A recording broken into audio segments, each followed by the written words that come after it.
मंत्री अशोक गहलोत ने जातिगत जनगणना और राम को लेकर भाजपा पर निशाना साधा है। गहलोत का कहना है कि बिहार चुनाव के बाद जातिगत जनगणना में अड़ंगा लगाने की आशंका है। कहा ज्यादातर ओबीसी जातियां धार्मिक होती हैं, राम हमारे हैं, लेकिन भाजपा ने उस पर कब्जा कर लिया। गहलोत ने नया नारा दिया, अभी नहीं तो कभी नहीं। देखिए रिपोर्ट। ओबीसी में शामिल तमाम जातियों को एक मंच पर लाने के लिए कांग्रेस ने अब इस वर्ग को साधने की तैयारी कर ली है। कांग्रेस की ओर से 25 जुलाई को नई दिल्ली में ओबीसी महासम्मेलन होगा, जिसकी तैयारी के लिए बैठकों का सिलसिला शुरू हो चुका है। इसी कड़ी में जयपुर स्थित प्रदेश कांग्रेस दफ्तर में कांग्रेस ओबीसी प्रकोष्ठ की बैठक हुई, जिसे पूर्व मुख्यमंत्री अशोक गहलोत और ओबीसी प्रकोष्ठ के राष्ट्रीय प्रमुख अनिल जैन ने संबोधित किया।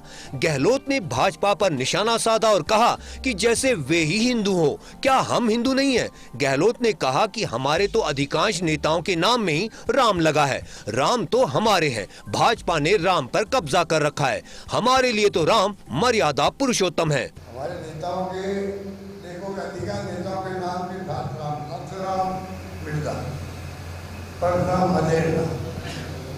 बताइए कितने लोगों के साथ नाम राम लिखा हुआ है? इनको पूछो तुम्हारे कोई नेता के साथ में राम लिखा हुआ है क्या? राम हमारा है कि तुम्हारा है? तुमने कब्जा कर लिया। वहीं राहुल गांधी के लिए गहलोत ने कहा कि राहुल गांधी ने सामाजिक न्याय के लिए जातिगत जनगणना की मुहिम चलाई। लोगों को आशंका है कि बिहार चुनाव के कारण जातिगत जनगणना की घोषणा तो करवा दी, हो सकता है जैसे ही बिहार चुनाव खत्म हो इसके बाद कोई अड़ंगा लगा दें, चुनाव निपटते ही कहीं कोर्ट से स्टे करवा दें। गहलोत ने कहा कि मैं राहुल गांधी को सुधारक के तौर पर देखता हूं। गहलोत ने नया नारा भी दिया, अभी नहीं तो कभी नहीं। राहुल गांधी का भी 50% की जो सीमा है उसको खत्म करो, शिक्षा में भी पूरा लाभ मिले ओबीसी लोगों को।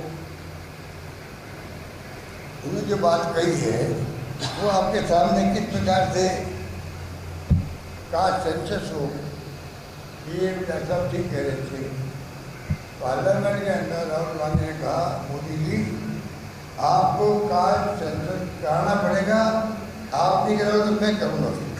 वहीं कांग्रेस ओबीसी प्रकोष्ठ के राष्ट्रीय प्रमुख अनिल जैन ने कहा कि कांग्रेस ने पहले अंग्रेजों के खिलाफ देश को राजनीतिक आजादी दिलाई थी, अब कांग्रेस ने समाज के वंचितों को सामाजिक और आर्थिक आजादी दिलाने का बीड़ा उठाया है। कांग्रेस की जहां तक बात आती है, 1885 में बनी, 140 साल हो गए।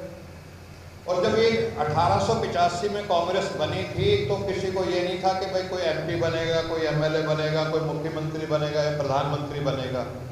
उस समय सिर्फ बलिदान की बात थी कि देश को आज़ाद कराना है और उसके लिए सर कटाने की ज़रूरत पड़ी। तो जो सर कटाने के लिए तैयार थे वो कांग्रेस में शामिल हुए। बैठक में तय किया गया कि दिल्ली के महासम्मेलन में ओबीसी वर्ग के चुनिंदा और प्रतिष्ठित प्रतिनिधियों को लेकर चलना है, ताकि वे सम्मेलन के बाद समाज में जागरूकता फैलाएं। उन्होंने कहा कि अभी तक ओबीसी के लोगों को पता ही नहीं है कि राहुल गांधी उनके हक की लड़ाई लड़ रहे हैं।